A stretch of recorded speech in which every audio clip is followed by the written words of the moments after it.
Talk to me a little bit about the override. Yeah. I think some people think that it's going to solve everything, and it's not. But it's going to be helpful. Tell us what it's going to do, or how you envision it. Yeah, I mean, so I think what the override did is that for years we had this bottleneck on our local budget, and we were not able to meet.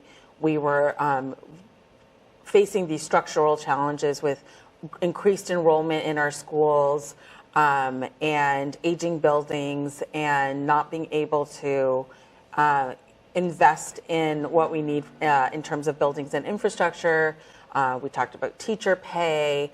There were a lot of ways in which we were sort of spreading ourselves really thin to still deliver high quality schools, but where you were seeing that stress around the edges. The override will help to release that stress. I think it was definitely I supported it. I saw, again, through kind of being an alderman, seeing it from kind of the city planning angle, and as a parent, with a child in the schools, I saw in a lot of different ways the ways in which our system was feeling stressed. So I think that the override, I'm very glad it passed. And one of the things I am very cognizant of is there were some really important discussions that happened in our community during that. Passing an override is never easy in any community.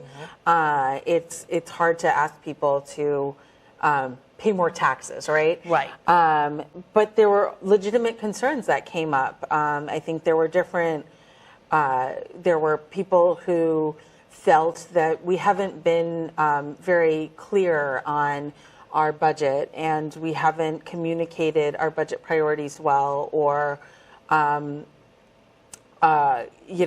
there's maybe some feelings of lack of trust around how are we really spending the money, and what do we really need it for? Okay. And are we making smart decisions with that money? So that's one thing that I feel is really important is accountability. And for a couple years in my role at the Metropolitan Area Planning Council, my last 2 years there, I was in the Data Services Department, where I was in a management position, and my job was to make sure that the data and information that we were producing was communicating well. So that could have been in the form of maps, it could have been in the form of charts, it could have been in the form of narrative. And what I see with our local budget is that we're just presenting a bunch of numbers.